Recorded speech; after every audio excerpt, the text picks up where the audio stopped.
Governor Abbott has declared this Friedrich's Ataxia Day in Texas. Never heard of it?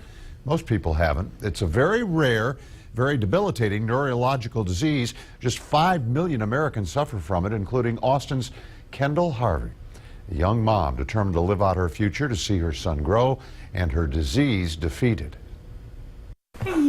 A multi-sport athlete and cheerleader in high school, Kendall Harvey first noticed the symptoms during dance lessons for her upcoming wedding. I just kind of chalked it up as aging, or I'm just not as in good a shape as I used to be. And as the years went on, I noticed that my balance got a little worse. I was stumbling more than I used to. Friedreich's ataxia is marked by loss of balance, slurred speech, and eventually a shortened life.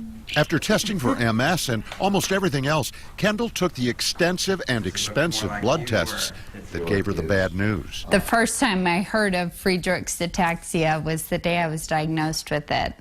And so it came as quite a shock. Ataxia comes from two parents who both carry the rare recessive gene. In that case, their offspring has a 1 in 4 chance to develop ataxia.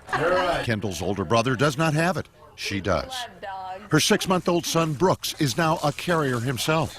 Kendall spends the day now caring for Brooks on charity events to raise money for a cure to her disease and finding new ways to exercise. It's a recumbent tricycle, so I don't have to focus energy and use energy on trying to balance. I can just ride, and it's liberating. She has raised tens of thousands of dollars for the Friedreich's Ataxia Research Alliance, a satisfaction as she faces an uncertain future. It's kind of bittersweet living in the moment, because while I get frustrated when I do have rough days and I stumble more or slur my speech more, it's hard to think like, man, and these are the good days.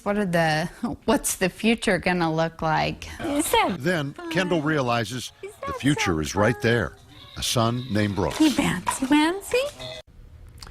Brooks will turn 7 months in a couple weeks. He will always be a carrier, and should someday he marry someone who has the ataxia gene, their children would have 1 chance in 4 of getting the disease. Now, there's no cure, no treatment.